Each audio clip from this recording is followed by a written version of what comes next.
जय श्री कृष्ण। श्रीमद् भागवत दसम स्कंद 10 प्रकार की सृष्टि का वर्णन। विदुर जी ने कहा, मुनिवर, भगवान नारायण के अंतर्ध्यान हो जाने पर संपूर्ण लोकों के पितामह ब्रह्मा जी ने अपने देह और मन से कितने प्रकार की सृष्टि उत्पन्न की। भगवान, इनके सिवा मैंने आपसे और जो बातें पूछी है उन सब का भी क्रमशः वर्णन कीजिए और मेरे सब संशयों को दूर कीजिए, क्योंकि आप सभी बहुज्ञों में श्रेष्ठ हैं। सूत जी कहते हैं, शौनक जी, विदुर जी के इस प्रकार पूछने पर मुनिवर मैत्रेय जी बड़े प्रसन्न हुए और अपने हृदय में स्थित उन प्रश्नों का इस प्रकार उत्तर देने लगे। श्री मैत्रेय जी ने कहा, अजन्मा भगवान श्री हरि ने जैसा कहा था, ब्रह्मा जी ने भी उसी प्रकार चित्त को अपने आत्मा श्री नारायण में लगाकर 100 दिव्य वर्षों तक तप किया। ब्रह्मा जी ने देखा कि प्रलयकालीन प्रबल वायु के झरोकों से जिससे वे उत्पन्न हुए हैं तथा जिस पर वे बैठे हुए हैं वह कमल तथा जल काँप रहे हैं। प्रबल तपस्या एवं हृदय में स्थित आत्मज्ञान से उनका विज्ञान बल बढ़ गया और उन्होंने जल के साथ वायु को पी लिया। फिर जिस पर स्वयं बैठे हुए थे उस आकाश व्यापी कमल को देखकर उन्होंने विचार किया कि पूर्व कल्प में लीन हुए लोगों को मैं इसी से रचूँगा। तब भगवान के द्वारा सृष्टि कार्य में नियुक्त ब्रह्मा जी ने उस कमल कोश में प्रवेश किया और उस एक के ही भुवः स्वः ये 3 भाग किए। यद्यपि वह कमल इतना बड़ा था कि उसके 14 भुवन या इससे भी अधिक लोगों के रूप में विभाग किए जा सकते थे। जीवों के भोग स्थान के रूप में इन्हीं 3 लोकों का शास्त्रों में वर्णन हुआ है। जो निष्काम कर्म करने वाले हैं उन्हें मह तपः जनः और सत्यलोक रूप ब्रह्मलोक की प्राप्ति होती है। विदुर जी ने कहा, ब्रह्मन, आपने अद्भुत कर्मा विश्व रूप श्रीहरि की जिस काल नामक शक्ति की बात की ही थी, प्रभु उसका कृपया विस्तार पूर्वक वर्णन कीजिए। श्री मैत्रेय जी ने कहा, विषयों का रूपांतर बदलना ही काल का आकार है। स्वयं तो वह निर्विशेष अनादि और अनंत है। उसी को निमित्त बनाकर भगवान खेल खेल में अपने आप को ही सृष्टि के रूप में प्रकट कर देते हैं। पहले यह सारा विश्व भगवान की माया से लीन होकर ब्रह्म रूप से स्थित था। उसी को अव्यक्त मूर्ति काल के द्वारा भगवान ने पुनः प्रथम रूप से प्रकट किया है। यह जगत जैसा अब है वैसा ही पहले था और भविष्य में भी वैसा ही रहेगा। इसकी सृष्टि 9 प्रकार की होती है तथा प्राकृत वैकृत भेद से 1/10वीं सृष्टि और भी है और इसका प्रलय काल द्रव्य तथा गुणों के द्वारा 3 प्रकार से होता है। अब पहले मैं 10 प्रकार की सृष्टि का वर्णन करता हूँ। पहली सृष्टि महत्व की है। भगवान की प्रेरणा से सत्व आदि गुणों में विषमता होना ही इसका स्वरूप है। दूसरी सृष्टि अहंकार की है, जिससे पृथ्वी आदि पंचभूत एवं ज्ञानेंद्रिय और कर्मेंद्रियों की उत्पत्ति होती है। तीसरी सृष्टि भूत सर्ग है, जिसमें पंच महाभूतों को उत्पन्न करने वाला तन्मात्र वर्ग रहता है। चौथी सृष्टि इंद्रियों की है। यह ज्ञान और क्रिया शक्ति से संपन्न होती है। पांचवी सृष्टि सात्विक अहंकार से उत्पन्न हुए इंद्रियाधिष्ठाता देवताओं की है। मन भी इसी सृष्टि के अंतर्गत है।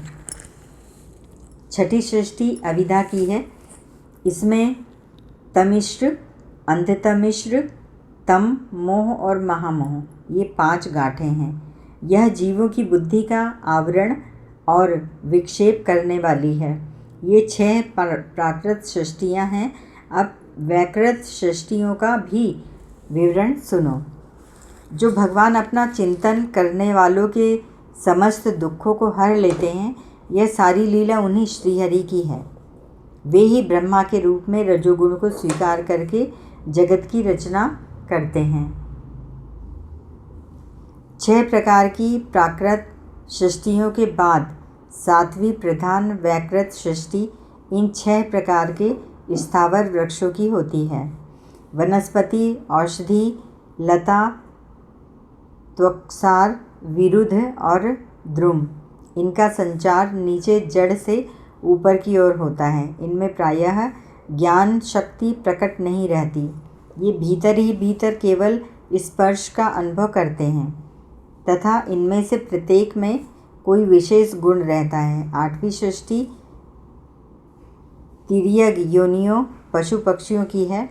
यह 28 प्रकार की मानी जाती है। इन्हें काल का ज्ञान नहीं होता। तमोगुण की अधिकता के कारण ये केवल खाना पीना, मैथुन करना, सोना आदि ही जानते हैं। इन्हें सूंघने मात्र से वस्तुओं का ज्ञान हो जाता है। इनके हृदय में विचार शक्ति या दूरदर्शिता नहीं होती। साधु श्रेष्ठ इन तीर्य कामों में गौ, बकरा, भैंसा, कृष्ण मृग, सुअर, नीलगाय, रुरु नामक का मृग, भेड़ और ऊँट, ये द्विशफ 2 खुरों वाले पशु कहलाते हैं। गधा, घोड़ा, खच्चर, गौरमृग, शरफ और चमरी, ये 1 शफ 1 खुर वाले हैं। अब 5 नख वाले पशु पक्षियों के नाम सुनो। कुत्ता, गीदड़, भेड़िया, बाघ, बिलाव, खरगोश, शाही, सिंह, बंदर, हाथी, कछुआ, गोह और मगर आदि पशु हैं। कंक, बगुला, सिद्ध, बटेर, बाज, भास, भल्लुक, मोर, हंस, सारस, चकवा, कौवा और उल्लू आदि उड़ने वाले जीव पक्षी कहलाते हैं।